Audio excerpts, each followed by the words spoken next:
Hello, good morning. So how did you find the first speaker? Okay ba? Did you learn a lot? Okay, so you can sit down now. Okay, so I have a quick question for you guys. How do you market yourself as an advisor, as an insurance advisor? Who wants to answer? Okay, how about this guy in front using his cell phone? Hi. How do you market yourself as an advisor? Yes. How do you let people know that you're in the insurance agency or industry?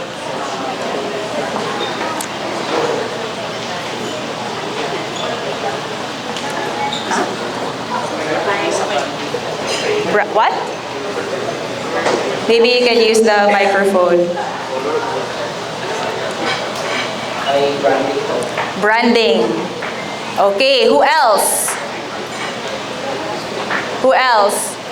Social media. Social media. Okay, thank you for your answers.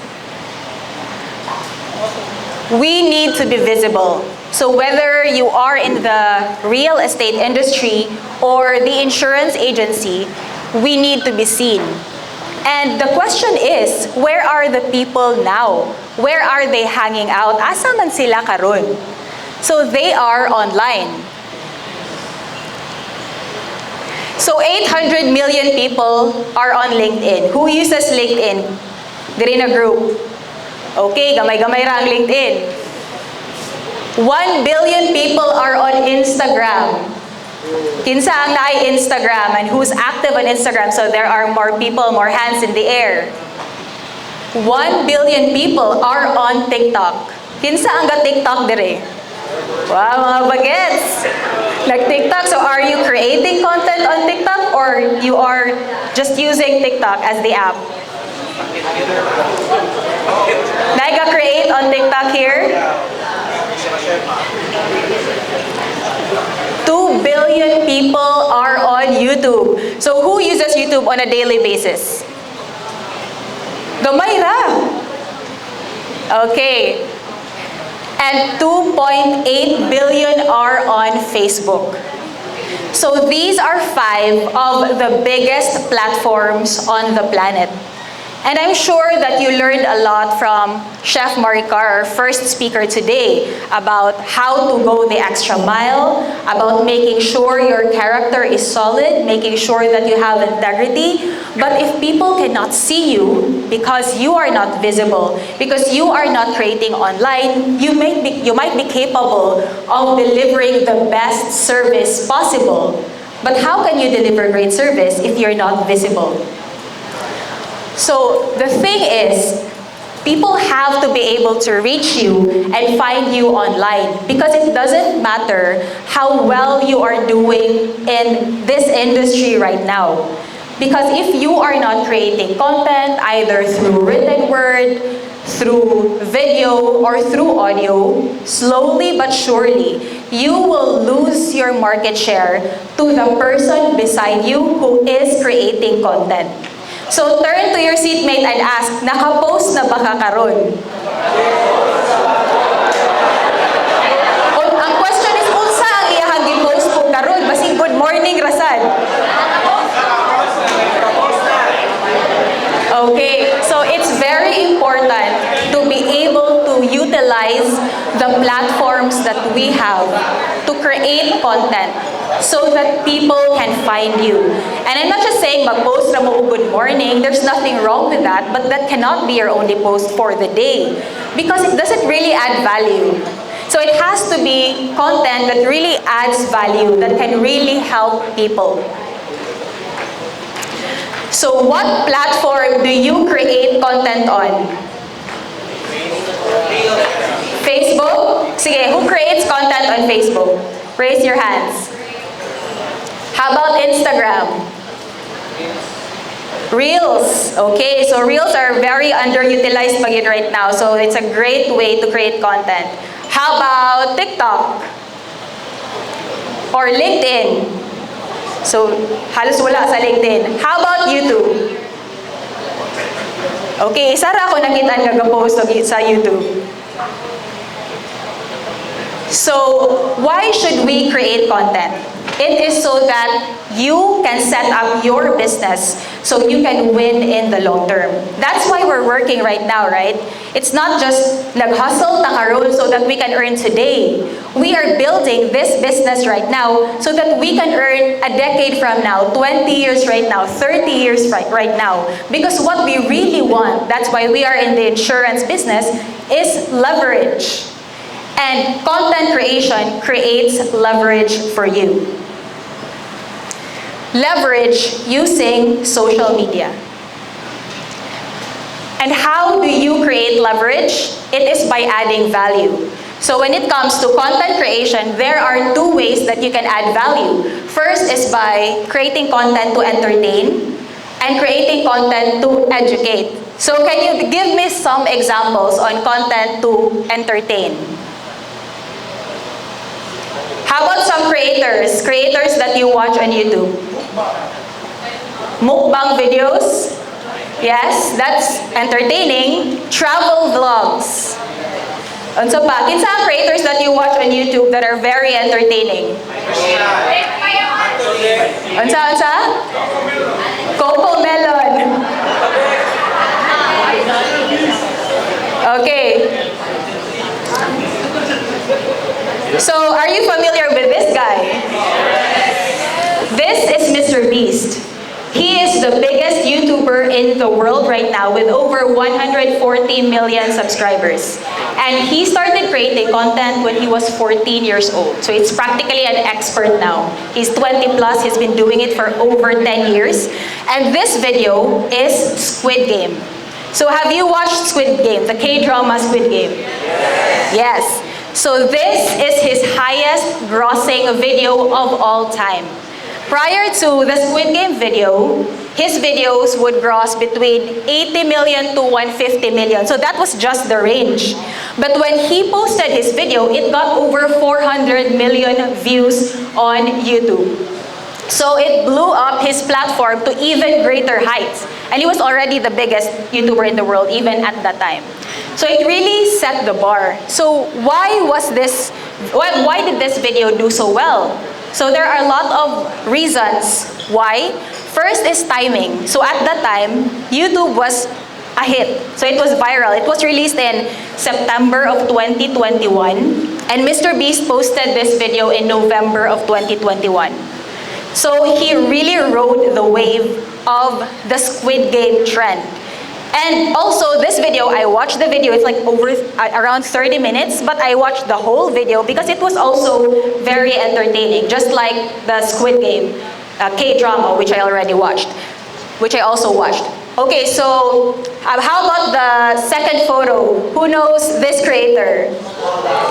Yes, that's Molave. So almost everyone in the room seems to know her. So she started her channel, I think, during the pandemic. She had like 100,000 subscribers at the time. Now she has over 1 million subscribers. So I also used to watch her a lot because she's highly entertaining. She's very funny.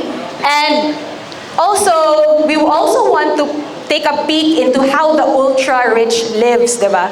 So, may saleable value talaga si Small Laude. So, the reason why channels that are created or built to entertain have so many subscribers or get more views more easily is because of these three reasons. They have a wide appeal. Like anybody can watch it. Even if you're like 10 years old, you can watch Mr. Beast. Even if you're 60 years old, you can also watch Mr. Beast. So it's not so specific compared to videos for education, built to educate. For example, if there's a creator posting something about insurance, the only people who will watch that are those that are really interested in that particular topic. Or maybe a video about cooking Korean fried chicken. So if I want to cook Korean fried chicken, I'm gonna Google that and watch that video.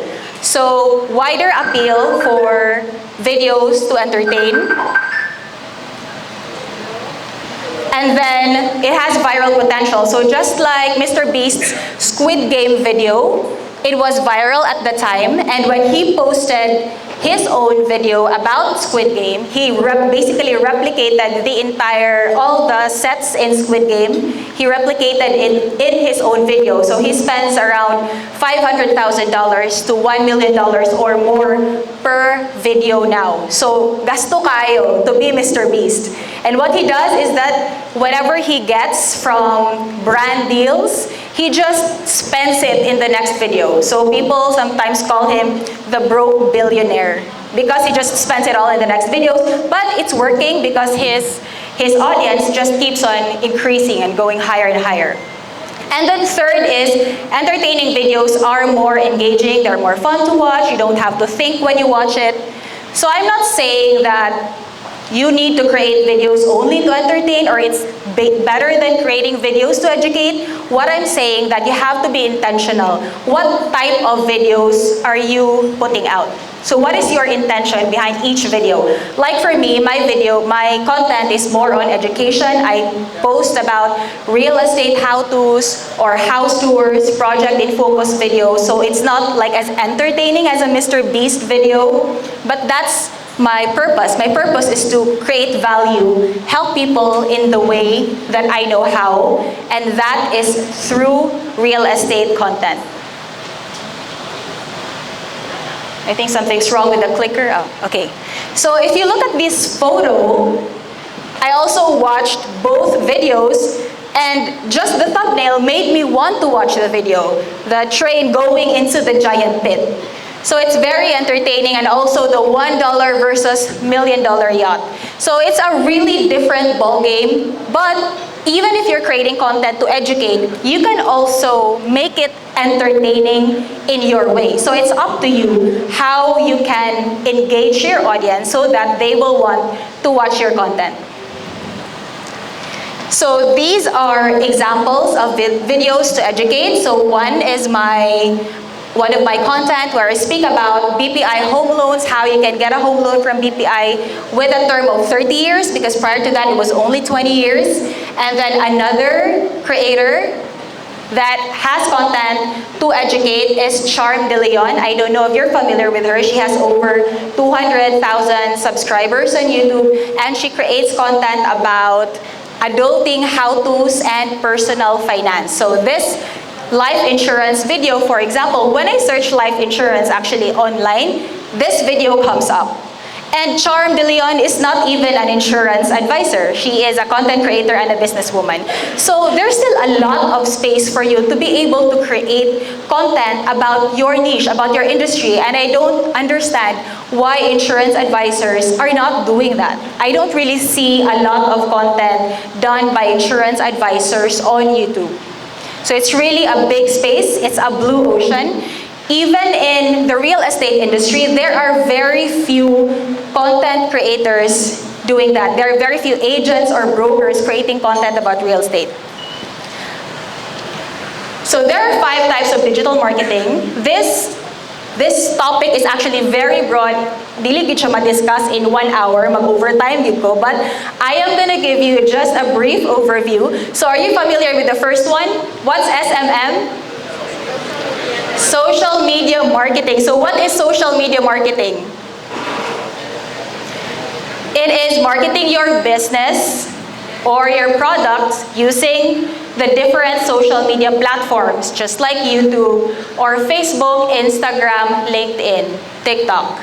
And then we have search engine marketing. So search engine marketing is using paid ads to rank on search engines. So when you search up something online, for example, Cagayan de Oro house for sale, whatever is the first, you will see if it's an ad because there will be a note like ad and then the website. So they are doing SEM. They are paying Google to appear first in the rankings.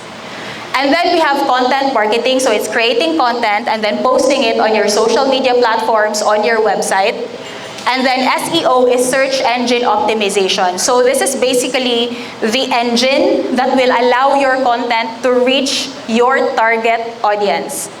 And then we have email marketing. So I don't know if anybody uses email marketing. Can you raise your hands if you're doing this? So only one hand, so only one person is doing email marketing. So this is actually still very effective because it's like getting a text message. Although I noticed that majority of my Filipino clients, unless they're in corporate, they don't really open their emails frequently. But with my OFW clients, foreigner clients, they use email just like text. When I send a message, I get a reply almost immediately or at least within 12 to 24 hours. So it's a highly effective way to market your products as well. Now, the core of these 5 ways to do digital marketing is content creation. So this is the core because once you have the content, you can distribute it across all your platforms. For example, I have a sit-down vlog about BPI home loan, my Bahay program. So it's a new program that's now, BPI is now offering a 30-year term for those who want to get a home loan, very low interest rates. So once I have that core content, I can send it via email, through email marketing. I can post it across my social media platform as a reel. I can post the entire content on my YouTube channel as a whole video. And I can make posters about it and then post it on Facebook or Instagram. So you can repurpose. So that's called repurposing content. So once you have that long form content, let's say it's a 7 to 8 minute video, you can repurpose it for your other platforms. So it's not a copy-paste thing because each platform is built differently. So the activity or how each user uses each platform is different. The behavior is different. So if it were on LinkedIn, you can post a reel or you can post it as an article. On TikTok, of course, it has to be a reel or it has to be a TikTok video. On Instagram, it has to be a reel, although you can post a photo, but photos are not really effective right now on Instagram because it won't get pushed to a larger audience. So you will just be able to reach whoever are your current followers if you post a photo on Instagram. Same as Facebook. So Facebook and Instagram, they favor reels. They favor videos compared to photos. So if you post a video, you will be able to reach more people. And if you have a YouTube video, do not share it on Facebook because they are not friends. So Facebook will limit the reach if you share a link from a different platform. So what you can do, you can upload your YouTube video natively on Facebook and then you can share that one. So let me share with you my story on how we generated millions of pesos in commission, over 300 million in sales through YouTube alone. So I'm not even gonna touch the sales from other avenues. So this is just from YouTube. So the common misconception is you have to have a large following, like 100,000 subscribers, 500,000, a million subscribers to be able to generate sufficient or a huge business via your, for example, YouTube platform. But that is not true. I only have 7,000 plus subscribers, but I have been able to generate sufficient business through my YouTube platform because my channel is built to educate. So the people who are watching my content are usually my customers. And that is how I generate business without having to go door to door, without having to go prospecting. So my main platform is YouTube. So although I am on all the platforms, I chose YouTube as my main platform because first of all, if you're still starting out, it's so hard to rank on all the platforms, correct? It's gonna be very overwhelming if you have to think about posting on TikTok, on LinkedIn, or on Instagram, everything. So when I was still starting out, since I was doing everything myself, I was just lucky since when we started our real estate company, our brokerage, 12 years ago. So ang tagal na pala, 12 years ago, we were already doing digital marketing. But at that time, there were still no Lamudi, wala pang Prop-It. What was existing at the time was OLX. Kinsay familiar with OLX? So OLX, unlike with Lamudi, it's really a property portal. You can post anything on OLX, diba? You could post like shoes, anything, a house. So any product, it's free for all, and it's free. You can post as many listings as you wanted. So that's what we did. We posted all our listings. I think we had like around 40, 50 listings. At the time when we started, we posted everything on OLX, everything on iOS Dito, and that was how we did digital marketing. So one thing that was also uso at the time for real estate brokers was flyering. So I only did it once in my life. Because when we went out and nag-flyering, di init mang kaayo. Init yung kaayo siya. So, okay, mo, ato na ko sa Jollibee. Dito na dahil ko for the rest of the day. Mga 1 hour, mga 2 hours, yun ako siya giagwanta. So, ano ko, mag-digital marketing na lang ko. Kaya di mo ko ganahan, mainitan. It's really more of a preference. Okay na gid ko mag-flyering mo. But for me, it wasn't also very effective since muhatag ko flyers to people who didn't know me. So, murag kinsa man ka. Why would I buy a house from you? And real estate is very expensive. 3 million, 5 million, 10 million. And then I just get a random flyer from some person I don't know. So for me, it's not effective. That's why I chose to do digital marketing. So we were doing a lot of digital marketing at the time, mainly through posting, through OLX, iOS Dito, mga websites like that. Karon murag wala na sila. And then I was also doing social media marketing. And by social media marketing, I meant posting lang yun on Facebook. Not even the other platforms yet. Since ako raman isa, I didn't have a team to do it for me. And like now, I already have a team. So it's a lot easier.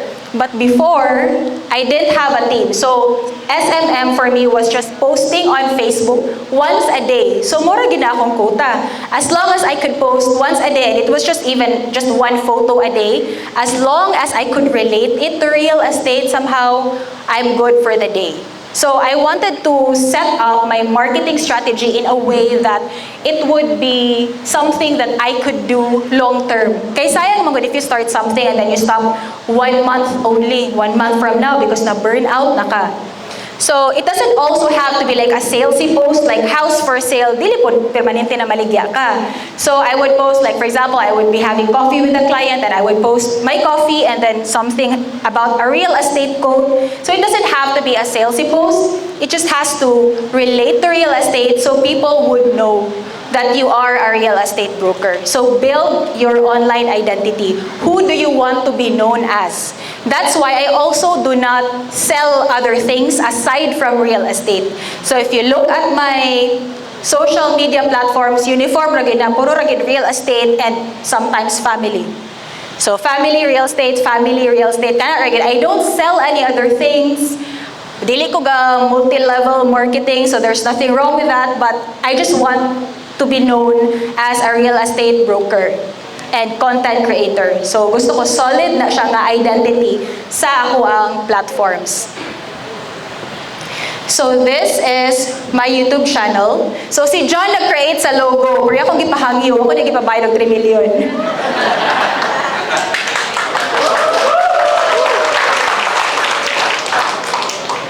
Sige, next slide. So we started with 2 types of content. We have sit-down vlogs. So sit-down vlogs are the informative type of content, like for example, deal closing process, WeCom assumption process, a Vida reservation process. So the reason why I started creating sit-down vlogs was because I noticed my clients were asking the same questions. Unya, magtubag ko balik-balik akong answers. And it would take me like at least 30 minutes to be finished. So I thought, why not mag-make ko vlog, and then whenever they ask this question, I will forward them the vlog. And if they have other questions, then I can answer those questions. So mas minimal na lang ako ang gina-answer because I've already sent them a comprehensive vlog about that particular topic. Also, my sit-down vlogs are scripted. So, gibutang na ginako tanan. All the important things are already there. At the same time, I made it as short as possible so people will actually watch it. Because you know, the audience now have a very short attention span. You have to be direct to the point. So it really, sige, next are house tours. So of course, we feature the listings that we have online. So if we have a client who wants to check out some properties, I send them videos first as well. So before, when I was a new agent, I noticed I would When I was a new broker, I was still starting out, I noticed I had like site tours every day, like 3 times a day pa. So hardworking kaayo ko. But I didn't work smart di ay because I did not profile them. I did not pre-qualify my buyers. So I had a very low closing rate at the time. Siguro 10% ra akong ma-close sa tanan akong na-site tour in that month. I would meet 30 people and then murag ako ma-close isa ra or duha. So it was really bad. But then later on, I learned it's very important that you pre-qualify your clients. You have to check what exactly are they looking for because sometimes they don't really know yet. You have to show them what's available on the market, what the actual prices are like, especially for clients who are based abroad. They're not familiar with the market right now. So you have to show them what the available inventory is. You have to calculate what their budget is if they're doing bank financing. So pre-qualification is very important. So now, I do site tours mga once or twice a week na lang, and my closing rate is almost around 80% na. Because majority of the work I do online. So, sige, pakpaksa. You can do this too, guys. Okay, so another reason why house tours are very effective for me is because I'm able to send them the houses that they're interested in and they can see it already through video. If they like it, then moto siya ako ang ipatanaw sa ilaha in actual. So after that, okay, so we were already posting on YouTube around a couple of months. Nothing was really happening. The first thing that we did when we started the channel, actually, we started the channel in 2020. So, my YouTube channel was existing way before, 2 years prior pa, but wala ko'y tarong na posting schedule. I would just post whenever I felt like it. I would just shoot the house tours myself using my phone. So, bati pagidog quality ang videos. But then, during the pandemic, I was like you, I was stuck at home with nothing to do. So it was my husband who actually encouraged me to take my YouTube channel seriously. So papakan sa si husband. So kailangan ko ng partner, no? If he did not push me to do it, siguro wala ra gihapon ko. So he told me na you should take it seriously. Na at that time, I had already closed a deal on YouTube. And I had 400 subscribers at the time. I was able to close a 10 million property on YouTube. So effective din siya. So we need to do it consistently na this time, and we need to do it properly. So the first thing we did was to create a team. So we hired an editor and a videographer to edit and take the videos for me. And then my husband, Jong, he was in charge of the tech, so he was in charge of the research, what camera to buy, we bought lights, he was the one to set everything up, and I was the content creator. So it was a very small team, but it was highly effective. So after a couple of months of posting 3 videos a week consistently, nothing was really happening. And then, who is familiar with Cebulan Masters? So they're a big developer here in the Philippines. They're a publicly traded company as well. So they launched a project in Agusan called Vilmiro Heights. And barato kayo siya ato na time when they launched. Like the equity was only 6,000 a month or something. So it was selling very fast. So we were like, okay, we should sell this project. And then we had a lot of inquiries about the project, and I would explain to my clients about it. It would take me 30 minutes again. So I was like, okay, let me create a video about this project. So I created a video about Vilmiro Heights called a Project in Focus video, explaining all about the project. So what were the available inventory, what's the price point of each type of property, what the location is, all the details, everything you had to know to buy was in that video. So that's what I would send to my clients. And because of that video, we were able to close 10 deals in a month. So okay ba? So efficient, diba? Or tinapulan. So I would send that video to my clients. I also was able to get a lot of inquiries through that video. And dali ra man gyud i-close pod ang pre-selling projects as long as the price point is right. So after that, after a year, we expanded to Davao. So I then started to create content about different pre-selling condos in Davao. So we have Destin, Patio Suites. So, first, Davao sa. So, we went to Davao in 2021 around twice to shoot B-rolls, to shoot footage of the projects there. So, we spent around mga 20 plus thousand siguro balik-balik sa Davao. So, can you guess how long it took us to recoup on that investment? Na 20,000 sa pagbalik-balik sa Davao, sa gas, sa food. How long? Gabi mo, 1 day, wala pa kayo na-edit. Ha? 1 month? 1 year? 1 week? Dili po na nakapaspas ang YouTube, guys. So, 3 months after, Davao Global Township launched.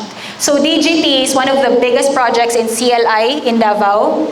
It is a 33 billion project. And it launched, I created a video about it, and we were able to close 3 deals in like the span of a week because of that video. So all the inquiries were strictly from the video lang yun. So we were able to close around 15 million pesos because of the video that we created about DGT. So, bawi na kayo ang 20,000. Guys, incentive pa lang. The incentive of each project is 40,000. Wala pa ilabot sa komisyon.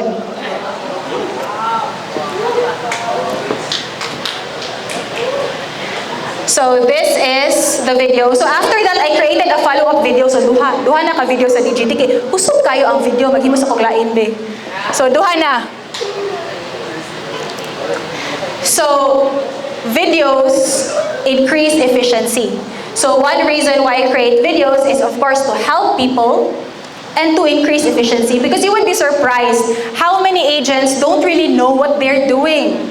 Like my clients would tell me, my agent didn't tell me that. They didn't tell me na di ko makaloan kay 60 years old na ko. So as an agent, as a real estate agent, it's your job to really help your client and make sure that they can be approved of a home loan after the turnover.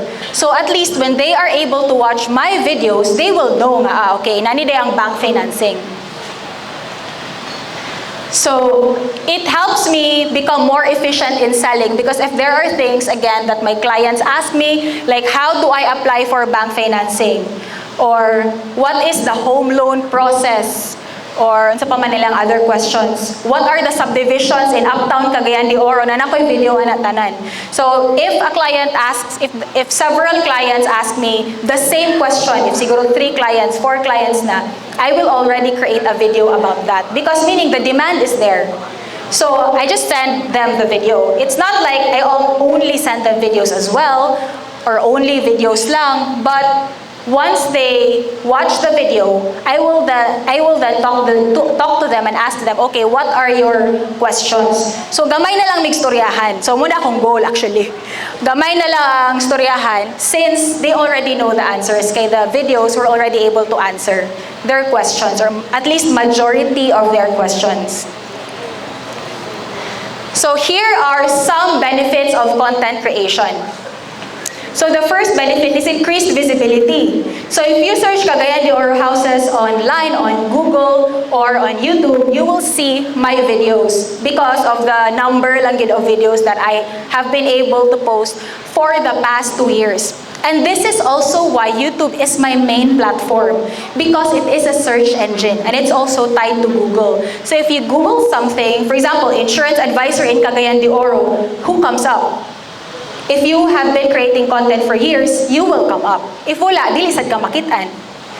So, people search on Google, and they even treat testimonies like a referral from a friend. That's how people value testimonies from existing clients.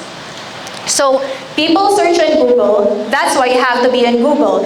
And if you have videos as well on YouTube, your YouTube videos will come up if mag-search ka sa Google.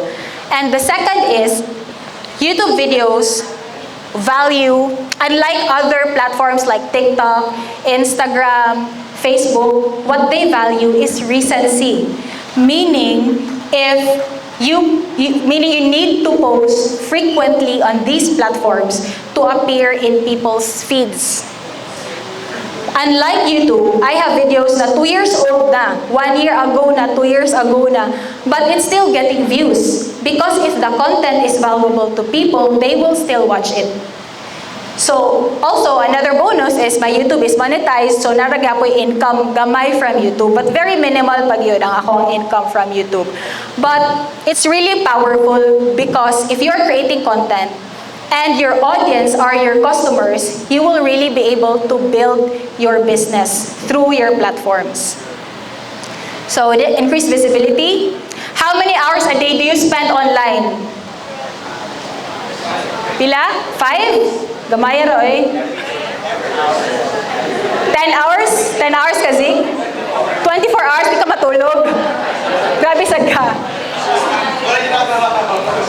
So, majority of the people are online. Ako, I think I spend like 8 hours a day online because that's my work. I work online majority of the time. So, for you guys, check how many hours you're spending online. Most likely, that's also the number of hours that your potential client is spending online. And then next is authority. So if you posted videos about insurance, about the different types of insurance, what are the pros and cons of each type of insurance, people will see you as the authority of that particular topic. Like for example, I got invited here because of the content that I posted online about real estate. Because I do digital marketing myself. So you get invited to talks, you get invited to seminars, I get like emails and DMs from people who watch my content, asking me questions about real estate, or they tell me that this is my problem, what should I do? So I'm really acting already as a consultant. Sometimes tawagon pa kong attorney. I don't know why. Attorney, unsa? Hindi ko attorney. So I think because some of the content that I posted are about like some laws connected to real estate, so maybe that's why they assume I'm an attorney. So it really cements you as an authority, and the advantage of being an authority, it gives you integrity. That this person knows what she's doing, and it leads them to trust you. Like for example, one of my clients who got a house in Belmiro Heights, Agusan, she said she's been watching my content for over a year already. And then when she decided that, okay, I'm now ready to buy, and she was just watching my content because she's an OFW who lives in Denmark and she misses Cagayan de Oro. So yung na lang OFWs na they watch content about CDO because they just miss their home place. And then when she was ready to buy a property, she contacted me. So that's the advantage of being an authority. Once they are ready, they will contact you because you have now become their top of mind agents because of the number of content that they have watched from you. And then lastly is leverage. So we were able to expand nationwide in different cities all over the Philippines because of the platform that we have built. So we have now closed deals aside from Davao. We've closed deals in Cebu, in Bohol, in Palawan, in Manila without being physically there. So nara ko sa Cagayan, but I am able to sell nationwide because of my platform. Just recently, I posted a video about Mendara. It's a brand new condo in LPU Township in Davao, and I already have an inquiry from my client. And I didn't even offer it to him. So this is the advantage, one advantage of having a platform. Next is interview. So actually one content that I do is I do interviews with the CEOs of different development companies. So I really, like Chef Maricar, I love to learn and I love to ask from people who are experts, who've achieved a lot of things in their field. So this is Carrie Lagdameo. He's the CEO of the Mosa Land. Are you familiar with Centrio Tower, Centrio Mall? Their family owns the land that Centrio is built on. So it's a joint venture between Ayala and the Florendos. So this guy is a Florendo. So they are very wealthy businessmen based in Davao. They have a lot of land. That's why they got into real estate development. His grandfather was the banana king of the Philippines because daghan kay sila yuta, and then ilahang dako kay ilang banana plantation. So one of the guys I was able to interview was Mr. Cesar Wee. He's the CEO of WeCom. And then Ryan Go, the president of Grandland. Okay, so these are the people I was able to meet, and usually my interviews with them run 40 minutes to an hour. So they are very busy and their time is precious. But because of my platform, I am able to talk with them uninterrupted, one-on-one for 1 hour. So I really am able to learn a lot from them because of the time that they give me. I also have a confession to make. Ay, balik na lang. So, kinsa diri ang prospecting? Okay, so my confession is I don't do prospecting. I know na in insurance that's normal, but for me it's just really a preference. There's nothing wrong with prospecting, but I don't do prospecting because I don't really like it. I don't like it. I don't like doing cold calling. So this is the reason why I work hard on digital marketing, because inbound sales versus outbound sales. Inbound sales is the buyers come to you. They call you first. So they're already warm to hot buyers. Some buyers say, I saw your video, mag-reserve na ko. So na nakapaspas, ma-close dayon. Napayuban, of course, you still have to work on the leads, because YouTube is mainly a lead generation tool. Outbound sales is you contact the client first. So the reason why I like doing digital marketing is because I like the inbound sales. Aside from they're already warm clients, there's already rapport because of the volume of content they watched about me online. Because usually they don't just watch one video. Usually they watch several. And when I meet them, they already are friendly towards me because they feel like they know me because of the videos that they watch. So if you want clients na friendly na sa inyo ha, dili guarded, you should do digital marketing. Create content about your field. Create content about insurance, something that really adds value to people and it's not really a salesy type of content. So these are the sales generated from YouTube. So we started November 2020. In 2021, we generated 60 million in sales from YouTube leads alone. And in 2022, 122 million in sales from YouTube leads alone.